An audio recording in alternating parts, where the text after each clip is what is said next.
കർത്താവിൻ്റെ അതിവിശുദ്ധ നാമം വാഴ്ത്തപ്പെടുമാറാകട്ടെ.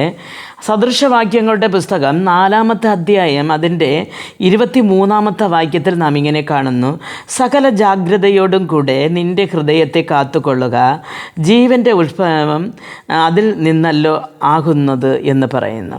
പ്രിയ ദൈവമക്കളെ, സകല ജാഗ്രതയോടും നാം ഹൃദയത്തെ കാത്തുകൊള്ളണമെന്ന് പറയുന്നു. അപ്പോൾ നാം ഹൃദയം എന്ന് പറയുന്നത് നമുക്കറിയാം. പെട്ടെന്നൊരു മനുഷ്യൻ മരിക്കുന്നത് അറ്റാക്ക് വന്നാണ് മരിക്കുന്നത്. കാരണം എന്തെന്ന് പറഞ്ഞാൽ ഹൃദയത്തിൻ്റെ ആ ഒരു ചലനം നിന്നു പോകുന്നു, ബ്ലഡ് സർക്കുലേഷൻ നിന്നു പോകുന്നു. അപ്പോൾ ഒരു മനുഷ്യൻ്റെ ജീവൻ എന്ന് പറയുന്നത് രക്തത്തിലിരിക്കുന്നു, അത് ഉത്ഭവിക്കുന്നത് ഹാർട്ടിലാണ്.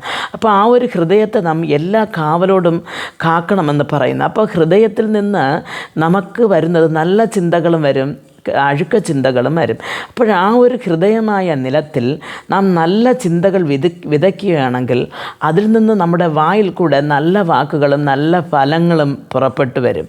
ഇല്ല, നമ്മുടെ ഹൃദയത്തിൽ നാം എല്ലാ അഴുക്കുകളും, അസൂയ, ദൂഷണം, അല്ലെങ്കിൽ പിടിച്ചുപറി, ഇങ്ങനെയൊക്കെ ഉള്ള പല പാപങ്ങളെയും നാം ശേഖരിച്ച് വയ്ക്കുകയാണെങ്കിൽ ആ ഒരു ഹൃദയം അത് ഒരു നിലത്തിൽ കള വിതച്ചതുപോലെ അതിൽ നിന്ന് ഒരു കളയായി അർത്ഥവർക്കൊരു ഫലമില്ലാത്ത ആ ഒരു പുല്ലുകളാണ് വളർന്നു വരുന്നത്, അല്ലെങ്കിൽ സസ്യങ്ങളാണ് വളർന്നു വരുന്നത്.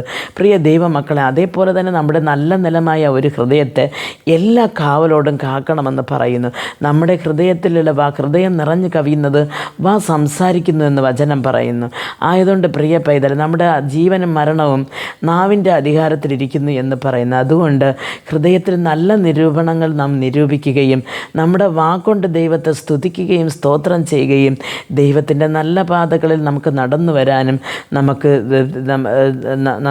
ഹൃദയത്തെ എല്ലാ കാവലോടും നാം സൂക്ഷിക്കേണ്ടിയിരിക്കുന്നു, ജാഗ്രതയോടെ അതിനെ സൂക്ഷിക്കേണ്ടിയിരിക്കുന്നു. പ്രിയ ദൈവ പൈതലെ, നമ്മുടെ ഈ ജീവിത യാത്രയിൽ നാം എപ്പോഴുന്നില്ലാതെ നിലച്ചു പോകുന്ന ഒരു ഹൃദയം കൊണ്ട് നാം നടക്കുമ്പോൾ പ്രിയ ദൈവ പൈതലെ, അതിനെ നല്ലതുപോലെ സൂക്ഷിപ്പാനും ദൈവവചനത്തിൽ തന്നെ അതിനെ കൺട്രോൾ ചെയ്ത് നിർത്തുവാനുമുള്ള കൃപ എനിക്കും നിങ്ങൾക്കും ദൈവം തരട്ടെ എന്ന് പ്രാർത്ഥിക്കാം.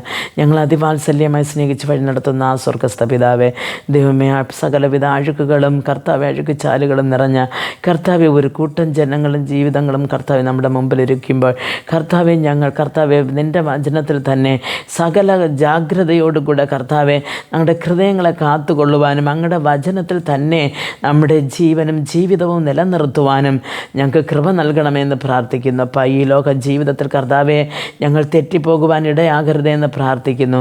അങ്ങയുടെ കരം ഞങ്ങളെ കർത്താവെ അന്ത്യത്തോളം നടത്തുവാനിരിക്കുന്ന ആ വലിയ ദയയ്ക്കായി ഞങ്ങൾക്ക് സ്തോത്രം. യേശു ക്രിസ്തുവിൻ്റെ നാമത്തിൽ പ്രാർത്ഥിക്കുമ്പോൾ പ്രാർത്ഥന കൃപയോട് കേട്ട് മറുപടി നൽകി തരണം നല്ല പിതാവേ. ആമേൻ.